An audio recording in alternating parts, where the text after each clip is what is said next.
Vasudevaya.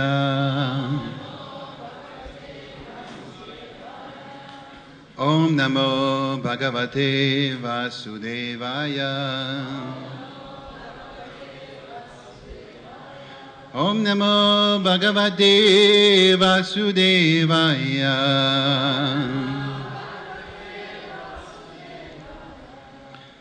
We are reading from Srimad Bhagavatam, the 6th canto, chapter number 16, verse 21 to 24. We have 24 on the board, so I will just read first 21, 2, and 3, and then when we come to 24, we will go word by word. Text number 21. Vashanu parate praptya yaeka manasashaha anamarupa chinmatrak sovyannak sad ashat parak. Translation. The words and mind of the conditioned soul cannot approach the Supreme Personality of Godhead, for material names and forms are not applicable to the Lord, who is entirely spiritual, beyond the conception of gross and subtle forms. The impersonal Brahman is another of his forms. May he, by his pleasure, protect us. Purport. By His Divine Grace A.C. Bhaktivedanta Swami Prabhupada. The impersonal Brahman, which is the influence of the Lord, is described in this verse. Text number 22. Jasminidam yataschedam tishatua pieti jatyate minmaje shiva mrijatish tasmai te brahmane nama. Translation. As spots made completely of earth are situated on earth after being created, and are transformed into earth again when broken. This cosmic manifestation is caused by the Supreme Brahman, situated in the Supreme Brahman, and annihilated in the same Supreme Brahman. Therefore, since the Supreme Lord is the cause of Brahman, let us offer him our respectful obeisances. Text number 23. Jannas prishanti navidur mano buddhindriya shavas antarbahi shavitatam vyomavatam tannatosmiyaham. Translation. The Supreme Brahman emanates from the Supreme Personality of Godhead and expands like the sky. Although untouched by anything material, it exists within and without. Nonetheless, the mind, intelligence, and senses and living force can neither touch him nor know him. I offer unto him my respectful obeisances. Now we're coming to the verse number 24. Dehendriya prana mano diyomi. Dehendriya prana mano diyomi. Yadamsha vida pracharanti karmachu. Yadamsha vijaha pracharanti karmachu. Naivanyada lauham iva prataptam. Naivanyada lauham iva prataptam. Staneshu tadrashtra padeshameti. Staneshu tadrashtra padeshamati.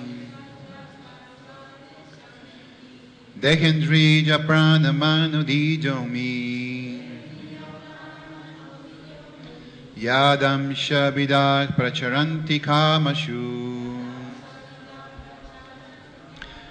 Naivanjadalauham iva prataptam. Staneshu tadrashta padeshameti. Prabhu.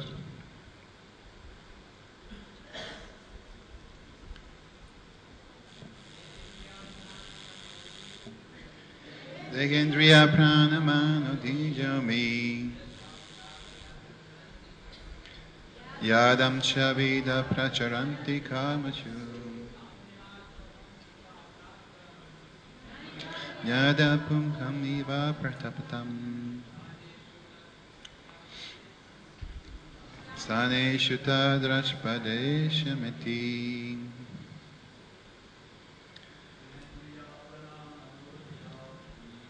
Dehendriya prana manodijami.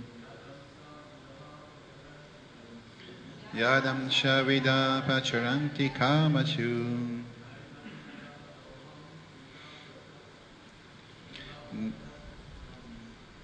Aivanjadalam iva prataptam. Saneshu tadrashtapadeshameti. Mataji.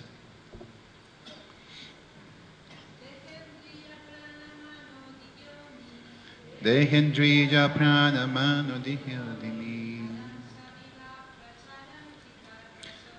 Yadam shavida prachadanti karmachu.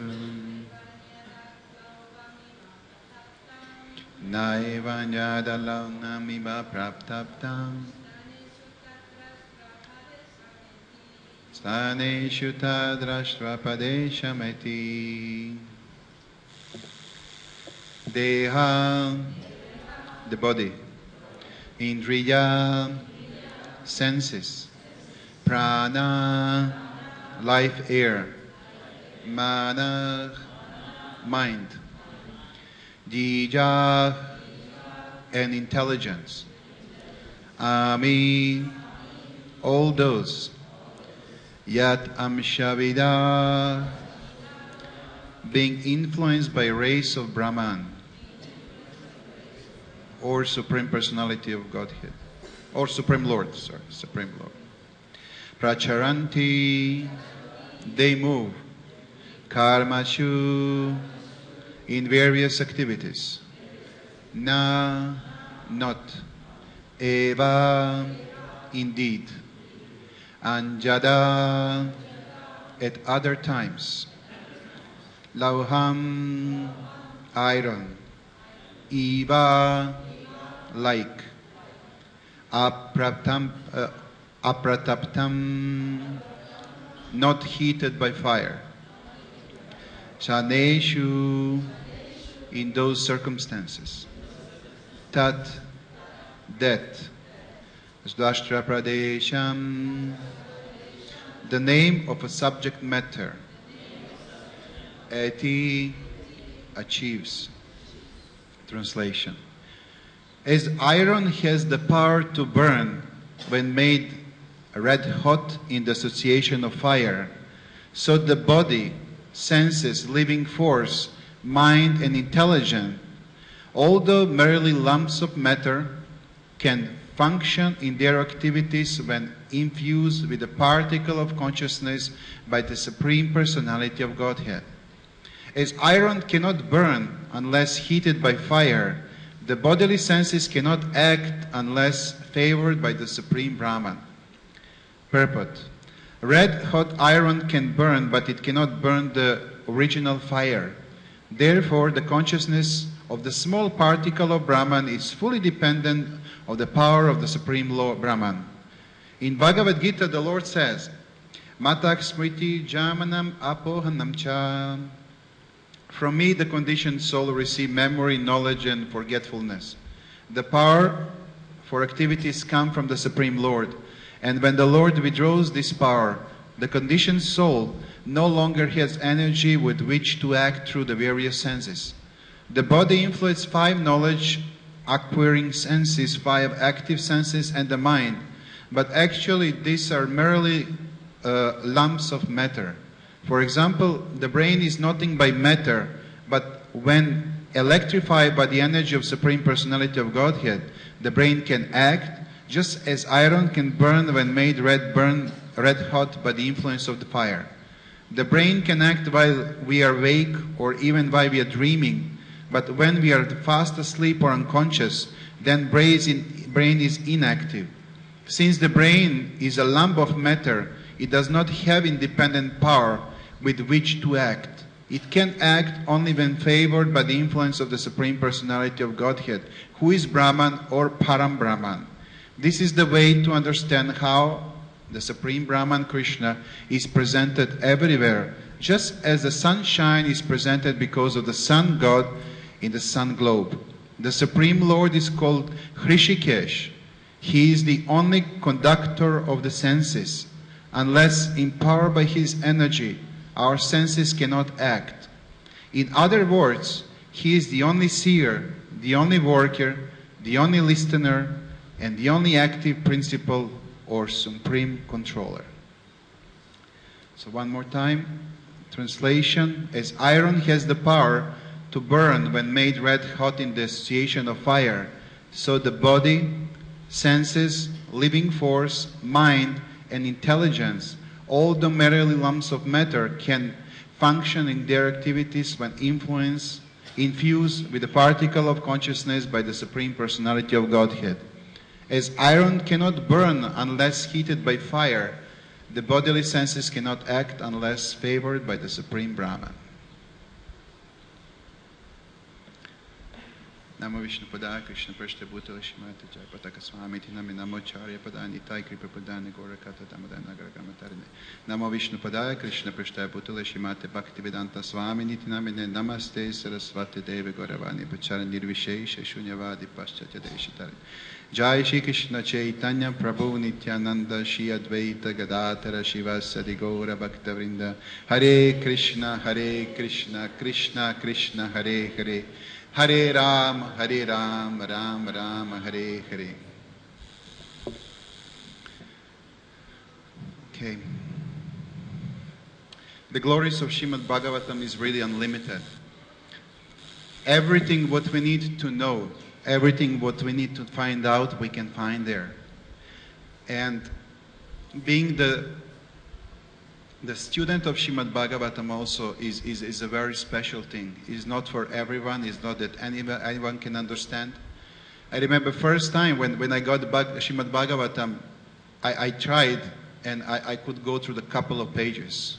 And it was really already mind-blowing. Then the next time I went a little bit further, the next time a little bit further. So how you have association with devotees, how we are progressing in our spiritual consciousness, then the doors slowly will open and we can enter in the pure nectar.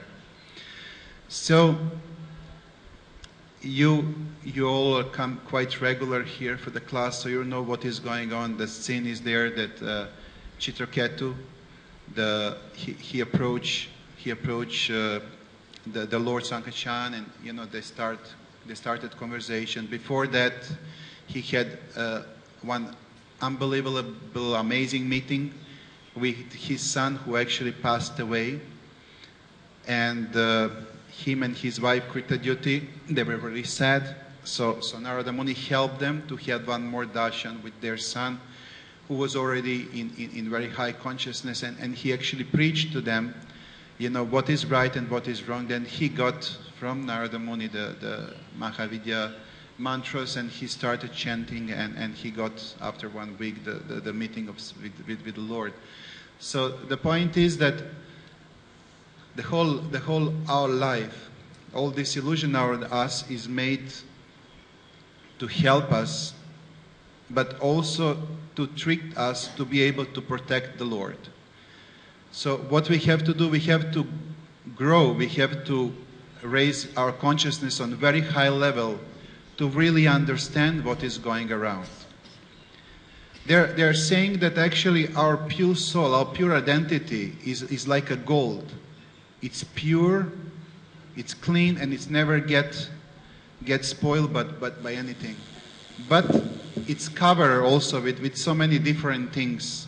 I want to tell you one story I just heard a few days ago. I was really amazed. It's really interesting and powerful, and it's very much connected with our point today. Did anybody went to Thailand, to Bangkok from here? Yes? Did anybody saw the golden Buddha statue? Yeah? Yeah. They have the biggest statue of Buddha made of gold. It's 2.5 tons pure gold. It's 10 feet high. It's one of the biggest attractions in the world. And the story behind that is that Buddha is actually really unbelievable. The monks, centuries ago, they make that Buddha out of gold. They were worshipping for a very long time. And then there was some you know, always there were wars and people wants to conquer another countries and everything. So in that time, Thailand was not called Thailand, it was called Siam 300 years ago. And then Burmese, from another side, they wanted to conquer the Thailand. They want to come and to take over the whole place. So when monks from Siam was full of monks actually, they were practicing Buddhism on a big scale. When they heard that those Burmese are coming, they figure out actually that they're coming to conquer the country, but also probably they heard about the golden statue, they want to steal the gold. I just want to mention that now, those days, this statue is worth more than $100 million in our money. It's really very worth thing to have. So what's happened? The monks were thinking it's 2.5 tons, and you can imagine even with modern technology it's very hard to move from one place to another. And you can imagine 300 years ago, they just built it there, it was not possible to move. So they didn't know what to do, they decided to take a clay and they covered the full statue of Buddha. They completely covered with 12 inch of mud, they covered the whole statue. So when the Burmese came, they just saw the clay Buddha. They saw the clay Buddha, they killed all monks. It was the slaughtering house there. Nobody survived except that statue over there, but nobody touched, because when they saw clay, they didn't, they didn't have interest to have a piece of clay, heavy piece of clay in their country, so they just left it there, and they continued there. For almost 300 years, nobody didn't know about that. Nobody didn't know that behind clay is a gold. Around 50s, around 1952, 1953, in the Thailand, in the Bangkok, they supposed to make the highway. And the highway route is supposed to go exactly where is that monastery. So they decided that they should shift the monastery and they should shift the Buddha on the other side. Now we have more developed technology, so they brought all these crans and everything else. They started lifting the Buddha on some heavy truck or whatever. And his body, his cover started cracking. And they saw that they have a serious problem, they need more machinery, so they left it over on that place with all these cracks during night. To come tomorrow, to bring the more equipment. So what's happened next morning, during night, the rain started, heavy rain, and one small piece came out, and one worker, when he came back, he saw that something is shiny behind the mud. They start digging more, and then they figure out that actually it's made of pure gold. They cleaned the whole thing, and they saw the Buddha in original form, 2.5 tons of pure gold, and they were amazed. So now it's probably the biggest attraction of Thailand those days. But there is actually comparison. I mean, many monks even those days, they're saying that actually this is what we really are. What is that original particle, that original soul, which is inside of our body. It's made of the pure substance, it's made of the pure gold, and then it's surrounded with all our impure desires, or activities, all material influences, all disillusion. It's covered like that statue was covered with that mud. And what we have to do, what is the process to do, is actually to scratch all those desires, to take it away one by one, and to discover our real self and our real connection with Krishna. So it was really amazing when I heard the whole story, and I really want to share with you, because it is actually what we are doing. It is actually what we're supposed to do. It's not that we have to reinvent something. The pure Krishna consciousness is already within us. We just have to discover it. We have to fix it. We have to come to that level, to that deeper level, to have that internal relationship with Krishna, which we have. Now today we'll discuss about what is the right process to do that, how to scratch that mud from our internal body, and how to check, are we doing it right? It's very practical. I like to give practical class. So, Srila Prabhupada, he gave the class on Srimad Bhagavatam 1.5.36 in Vrindavan in August 17, 1974, and he said, so when one understands what is Dharma without any adulteration, then he becomes fit candidate for studying Srimad Bhagavatam. Srimad Bhagavatam amalapa punaham breaks. Krishna bhakta nishkama atayeva shanta. Chaitanya Charitamrita Madhya 19.149. Krishna bhakta, he does not require for bhukti, mukti, siddhi or anything else. They simply want, and there are 3 dots there, but what we actually simply want, it's a bhakti. This is a bhakti yoga, and we requires a bhakti. We have to become a devotees. This is a process. I remember one time Prahlada Maharaj was giving class in Serbia. I mentioned even that before. And there was maybe 30 devotees in the room, 30 devotees. Yeah, and then he asked, on the end of the class, he asked for the questions, and I raised up the question. I said, so how devotees should connect here? That was some question. He said, devotees? He turned around, I said, I don't see any devotee here. And he was like, he said, I see the bunch of candidates for devotees. But devotee means something really high. Something really high level. High level. And I actually I was very happy. It was really touchy for me to understand that actually I'm trying to be something. It's a challenge at the same time. It's not easy, but it's very inspiring. Being devotee is something really high. Really, being devotee is a title, and we have to deserve it. So there are many parameters how to check, are we growing in Krishna consciousness, what we're supposed to do in Krishna consciousness. I will mention only a few today because we don't have much time, but the point is that they're all equally important. So first parameter I want to mention today is a detachment. We have to detach from certain things. You see, same like that Buddha was detaching from that earth on the top of his body. So the same thing, we have to detach from certain things which are on the top of our pure identity. So there are 2 different detachments we have to make. One is detachment to material sense enjoyment and for the objects of that sense enjoyment. And the other one is detachment of suffering as well.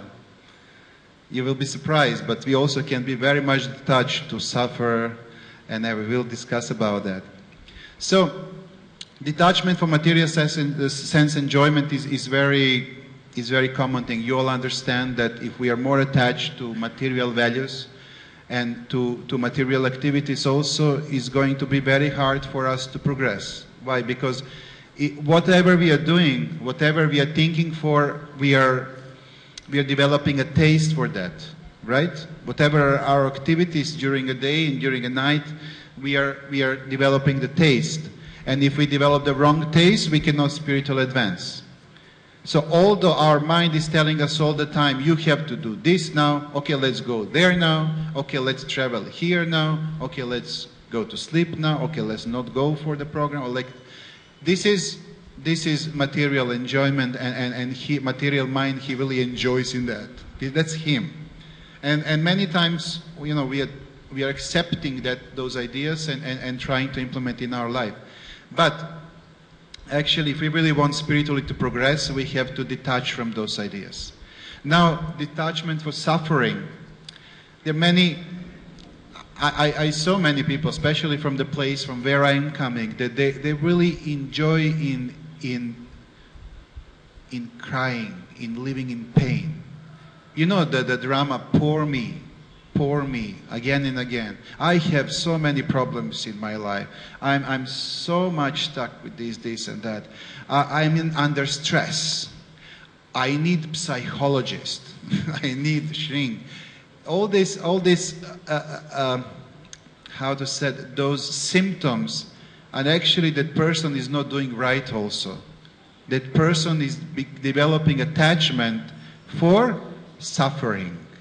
You know, through that low level is trying to get the energy from another people. Actually, both are not good. Both are actually the two different sides from the same coin. Enjoyment and suffering, we should go beyond that. We should not, we should not enjoy in material level, and we should also not suffer in material level. We should detach from material level. In America especially, it's very popular. Almost each person has a psychiatrist, right? You go there and you talk for 1 hour, and the job of guy opposite of you is to say, like that. And he give you a few words on the end, and you give him, $100 and stuff, for one session. You have to understand one thing. We all have to understand that their job is not to cure, because if they cure, they don't have job anymore. Their job is to drag. The same like pharmacy. I mean, now, before, I remember even just 40 years ago, 30 years ago, we didn't have many pharmacies around. It was maybe one in the city or something. Now, those days, what is that? It's the biggest industry in the whole world. And we think that they want to cure us. No, they want to make money. Of course, you can find some medicine can cure this and that. But in generally, one medicine, you cure one disease, you get 3 another disease. And then you have to go again and again. It's addiction. It's addiction. So the point is that what really helps is gaining the knowledge, the right knowledge. That's the right cure. That's the best psychologist in the world, best psychiatrist. If we gain knowledge, and we do that on a regular basis, and we try to understand the knowledge, then we are on the right path. Then we are doing the right thing. And then that really can help us much more than anything else. To take shelter of Srila Prabhupada books, for example. That's fantastic cure. Bhagavad Gita 2.20 said, Nahanyate hanyamane sharire. The living entity is internal. Does means that we are not born, we cannot die, we are internal. Dehinasmim yata dehi, also the same thing. Who has knowledge that we are passing just to the bodies, we are going through different stages, it's just a temporary thing, one life, it's nothing else but the flick in the mind, the flick in the universe, then we all understand that we should not take things too much seriously. We all understand that actually we should not attach. We should not attach. We should not attach for anything. We should do our duty. Like Srila Prabhupada mentioned, what is the process? We should do our dharma, what is our dharma, what we're supposed to do. But we should do it without attachment to results, without attachment to the process. That's very important.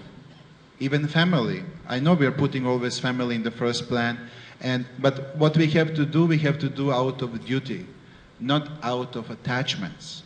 And those attachments, even if we have attachment, it has to be the spiritual attachment. That means if you're doing the right service together, if we are in this path together, if we're going towards Krishna, that means that this relationship is successful. That means that we are going somewhere. That means that we want to achieve something together.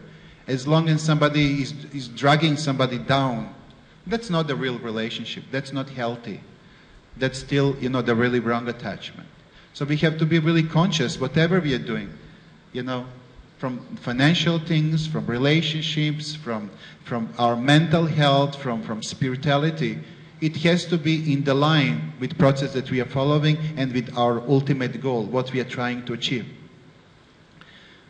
So, there is one example also that I want to mention. Now we spent a couple of months in Europe, and I went to see my brother. He has the 2 boys, 2 sons, and I was sitting with them talking. Just we want to see each other, and then the boys had all these the latest games. Games that you have a joystick, then you're like, and then they're young. They're like 7 and 9, and 2 of them are playing against each other. And one is Brazil, the other one is Argentina. They were playing football on that screen. And they went so much deep into it that the older son, he was like, I saw him, he was completely there. He was not present in the room anymore. He was inside of that screen. And then he gave a goal. And then he's yelling, yes, Ronaldo. And then the younger son, he turned over towards him, he said, you're not Ronaldo. Yes, I am Ronaldo. No, you are not Ronaldo. Then they had the whole fight about football and Ronaldo. And the rest of the day, he told me they didn't spoke with each other. You know, so now when you're a boy, that really means a lot to you. You're there. You're part of that. I think even they start, I forgot, but I think when we are young, we're even having that in 3D, not just 2D. We really enter there. But when you grow up, you know, I was sitting with my brother on the side and telling, oh, those kids, you know, why they're attached with it so illusionary things. But actually the point is that we are all doing that all the time. We are doing that. And that's one parameter. I told you I will discuss about parameters. If we see that we are not that attached to good or bad things happening in our life, that means that we are more mature. That means that we grow up more. If we see that things which are happening in the life are really attacking us, really attacking our integrity, that we feel stressed, we feel really bad about it, or we buy a new car and it makes us super happy, you know, that means that we are still a children. That means that we enjoy this game, that this is illusion. So this is the parameter how we can check whether we are progressing or not. It's detachment, yeah. So the second process the second parameter actually is association of devotees. And I'm really going to put a little bit of more time here because I think it's very important for all of us. I went recently to Radhadesh, I went to Villa Vrindavan also. I had meetings with devotees, we had a nice time and everything else. But I really noticed that actually the association of devotees is a very important aspect, and we need to give a lot of thoughts in the future how we're going to approach our education regarding association of devotees, how devotees should associate to get the best benefit out of it, how devotees should see each other, and how they should respect each other. It's very important aspect. Now I will give you the few glimpses in research I did, and I found some amazing stuff. So I will just give the one short story in the beginning. Before I came with my family in Mayapur, we was staying in Serbia in one very small place, and we had a house, small nice house. Devotees always loved to come there, but we didn't have many devotees living around us. So devotees were coming from time to time. And then we decided one time to call our spiritual master, His Holiness Jayapataka Maharaj, to come to visit us. He was coming quite regularly. We was helping him to organize tours there. But we wanted him to come to our house. Then we want to bring devotees and everything. Yeah, we arranged a visit. We came to the airport to pick him up. There was 2 cars. And I was driving one. There was one devotee driving the other one. We came to our house. And actually what we arranged is that devotees are coming evening time, around 7:30, something like that. And bigger amount of devotees coming next day. So we want him to take rest because he just came back from Panikati festival from America. It was a very tough tour. What's happened, he's coming and he sits inside. He saw that there is almost nobody around. That house is almost empty. There's only 5, 6 of us with him. And then he called me. He's asking, where are devotees? I said, Guru Maharaj, look, we decided that you take rest a little bit, you know, to recover, and then devotees will gradually come, and tomorrow we're going to have a big program. Why you brought me here? I said, Guru Maharaj, devotees are coming, we want you to take rest a little bit. He said, I don't want the rest. I came here because I want to be with devotees. I want association of devotees. And then, fortunately for us, just 2-3 hours after that, devotees start arriving in the big scale, and we had a wonderful program evening time. It was packed. And then he was happy. He was happy. He said, okay, now it's fine. The other occasion, also, we was, I think, somewhere in, I don't know exactly where, but we was in the car. I was driving Guru Maharaj, and I told him, Guru Maharaj, I want to arrange you to go to Greece, to Athens, to preach. He's turning like this, telling, to Athens? I said, yes, it's a wonderful place, great history, nice for health also. That time that was before stroke, so he was also, very tired and it was not easy to function properly. And I said, you can recover a little bit, we can have a nice vogues there, they have amazing avocados, they have a great fruits, olives, best in the world. And he told me, I'm not interested. Then he turned back again. He said, how many devotees are there? I said, they have few devotees, yeah. He said, then I'm not going there. I said, why, Guru Maharaj? He said, because I'm not a tourist here. I want to do preaching. I want to be with devotees. So, I'm just giving, the one short introduction that we have to understand how some senior advanced Vaishnavas, and especially now you will hear Bhaktivinoda Thakur, what he's saying about that, are really grateful to be in an environment where there is a big amount of devotees. This is a cure. That's the best cure. If we get it on the right way, then we can get the best benefit out of it. So, association of devotees. There is, yesterday, His Holiness Bhaktivedanta Purna Maharaj gave the class, and unfortunately I was not in Mayapur, but I listened class on my computer. And when I was checking the Mayapur TV, I saw one amazing message from one Mataji from UK, and I really want to read for all of you. I mean, maybe some of you already read it, but it's fantastic. It really strikes me, and I want to share it with you. It's about gratefulness, being in association with devotees.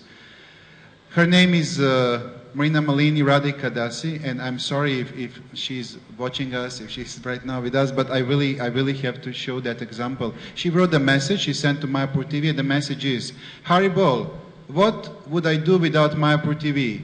My spiritual life had been stuck for quite a while, very little association. And then in 2010, I started watching and never looked back. I have been on nearly every morning program since, bowing down, singing along, attending Srimad Bhagavatam classes, and getting more enthusiastic by the day. It gave me that vital association that pushed me to getting more leave association, more services, and more devotion. I got initiated this year. Don't think I could have managed to get this without you, dear Mayapur TV. Thank you. That's a person living somewhere quite alone, quite far away. And still, although I'm not so much in favor of this modern technology, computers, internet, and everything else, there is the good way how we can use it, and she is using it in the best possible way. And I can see the tones of gratitude in her message and sincerity. You don't need to sit in Mayapur really to be with devotees. If we use this kind of things, we really can have the full benefit out of it. So it's not about where we are, it's about what are our desires. We can sit in Mayapur surrounded by 4,000 devotees out of festivals, and we can take our computer or whatever, and we can start pressing all those buttons, bam, bam, bam, bam, bam, bam, bam, bam, bam. We can go on I don't know, YouTube, and we can go on CNN, and we can check different things, and we can see the fashion, the new, and we can see the news, conspiracy theories. That's the favorite one I saw amongst devotees, and all this stuff. It's not necessary. It's actually distracting. Later we are thinking, okay, what's wrong with me? Why I'm so disturbed today? And our unconscious mind is alarming. Yes, you heard this morning you read about this war and that war and that war, and you read about somebody killed somebody, and you read how not to be disturbed. If you remember, just 30, 40 years ago, that the news was much easier, much lighter. But now these days they develop media industry in such a way that they have to shock you. If you're not shocked, that's not news. News is boring. You can imagine the news full of some nice people, they planted some trees. Nobody will read that. People like to read about problems, about crises, and that's the biggest thing. So, definitely we can gain a big benefit out of being in Mayapur, by being surrounded with devotees, but we have to take it on the right way, on the right path. And the right way is actually that we are using it, and we don't allow anything to distract our meditation and our connection with devotees. Bhaktivinoda Thakur, he was the really master of gratefulness. I mean, he wrote Sharanagati. If you just read Sharanagati, it's enough to read a couple of times. We change the full perception about association with devotees. That Sharanagati is a nectar, is personified humbleness and connection, in connection with the association of devotees. Bhaktivinoda Thakur wrote Kita Janma Hao Jata Tuya Dasa, that's Sharanagati 11. And those he praised to take birth as an insignificant insect in the association of devotees, because devotees are engaged in the service of the Lord, and anyone who lives with them also lives in Vaikuntha. So he is praying, and he wrote that he wants to be born as insignificant insect, just to be in the Vaishnava family, just to be where devotees are performing devotional service. He's so much grateful. In another verse, he mentioned that he wants to be born like a dog in the family of Vaishnavas. In the third verse, he's mentioning that he wants to be a worm in the family of Vaishnavas. And he's saying that being a worm in the family of devotees is much higher level than being a Brahma. So he's saying, if you have to choose to become a Brahma or to become a worm in the family of Vaishnavas, I want to choose the second one. I want to be a worm in the family of Vaishnavas because I will get more benefit, because whoever is in the association of Vaishnavas, through their service to the Lord, he's getting the full benefit, like having the darshan with Krishna. So for me, being Brahma who is not aware of Krishna, who is not conscious of Krishna, is not that attractive like being a worm who is hearing the mantras all the time and being surrounded by devotees. And that's the full beauty of Sharanagati. Sharanagati is full of those kind of verses. Chaitanya Charitamrita Lila 124, in the purport is written, as will be evident from the following verses, the dog got the mercy of Sri Chaitanya Mahaprabhu and was immediately promoted to Vaikuntha to become an eternal devotee. And then Srila Bhaktivinoda Thakur's song, Tumita Thakur Tomara Kukura Balia Jana Hamor. He thus offers to become the dog of a Vaishnava. There is no harm, Srila Prabhupada is saying, there is no harm to take birth again and again. I pointed out a few times already here that actually our desire should not be, oh, I want to go back to spiritual world. No. This is the second class meditation. The first class meditation is, I don't care where I'm going to be. Wherever Krishna wants to take me, let him take me there. My only concern is that I want to remember Krishna all the time. Because when we remember Krishna, then we have his association. And there is also the explanation when Vamanadeva asked Bali Maharaj to go to hell. He wanted to show the whole universe how detached is Bali Maharaj. You can imagine somebody's coming to us and telling, look, now you have to go to hell. What? No, I'm not going there. But Bali Maharaj, what he said? He said, okay, I'm going. He was not disturbed. Because he was pure personality, a pure example of having the perfect association with the Lord. He was remembering Krishna all the time. And for him, it's not big difference being in the hell, being in the paradise, being in the middle planets, being in the spiritual world. He is always in the spiritual world. So there is explanation in Srimad Bhagavatam actually when we remember Krishna, we are always in the spiritual world. That's not different at all. And association with Krishna means service for Krishna, means doing things for Krishna. And that's number 3 that I want to point out, and probably is the most powerful thing, and that's a service. You know, as long as we are doing service for Krishna, the Bali Maharaj is supposed to go there to do service. As long as we are doing service for Krishna, we are protected. We are protected from any bad influence because we have all the time association with Krishna. We know what to do We are protected how we are thinking and everything. That's why service is very powerful, the most important. We can also talk about chanting. We can talk about sadhana. Those are other aspects, but we don't have time today. I just want to say one more story. I like stories, that's easier for me. So the one short story which I just heard now, 2 months ago, when I was in Europe from some devotees, amazing story, that somebody will say after this class, okay, yes, but some devotees are just like this and like that, and this man, he did this, and this lady, she did that. Yes, it's true. And at the same time, we have to respect, we have to be careful, but it's not that everybody is on the same level. It's not that everyone is on the same level, but everyone has benefit with being devotees. There was one narco dealer in Europe. You know what is narco dealer? Yes, very, very serious crime, very serious thing. So before, now the Shanghai zone, they open all borders. You can go from one country to another freely without disturbance. But before, there was checking on each and every border. The customs service doing checking, and the police is there and everything else. So his job was actually to transfer some drugs from one country to another and to cross through 2-3 countries by car. And he was doing something in a small scale, and he was doing it for years. And he noticed one thing. Every time, they are researching different cars and everything. But when Hare Krishnas are showing up, somehow, they see and they just tell them, okay, go. They just give them easily to pass the border.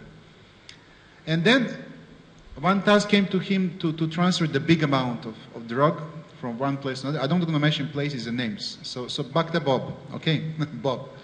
He wanted to transfer, he's supposed to do that and to make a big bucks, like big money. And he make a plan. He came to the temple, he purchased kurta, dhoti, oh yeah. He shaved, he left sikha. He even learned from devotees how to put tilak. He got even a Jagannath and he put in his car, like he got CD, he put music on, and he went to the border. And when he was on the border, the person came and he saying, Hare Krishna. and behind it was the full, trunk of drugs and stuff, hidden. And then the customer, he was watching him, not customer, the man who was there, he was watching him and watching him and said, open the car. He was like, come on, I'm Hare Krishna, I have program, I really have to go, please let me. Open the car. They kept him on side, they found the drugs. And he went into prison, I think 9 or 10 years, something like that. So, when they took him in custody, he asked police people, just can give me just 1 second, please. And he asked the man who actually discovered, he's saying, how it's possible that all these Hare Krishnas for years, I see you just let them go, and you stop me. Why? I just want to know. I'm guilty. I just want to know that. He's saying, you are not shiny. And he was, oh, okay. When he was in the prison, he had a lot of time to think about, shininess and everything. He got some books, and when he came out, actually, he went to see devotees. He's a devotee, a friend of devotees today. He's not doing anymore his old business. And now he started to understanding what does it mean really, that shininess and everything else. So we can dress as devotees, no problem. We can get the perfect silk sari, silk dhoti, and we can do many things to look like devotees. But being devotee is something that you cannot cheat anyone, because Paramatma is inside of each of our hearts, and Paramatma is inside of hearts of all other human beings and living beings. And that's something that is just different. It's just pure. And that cannot be cheated. Thank you very much. Hare Krishna. Srimad Bhagavatam ki jai. It's quite late. It's almost 9 o'clock. If you want, you can give maybe some comments and one. I can take one if there is any. But otherwise, maybe we can all go because I also have to do some service. Seva for Krishna. Sorry? Yes, Prabhu, please.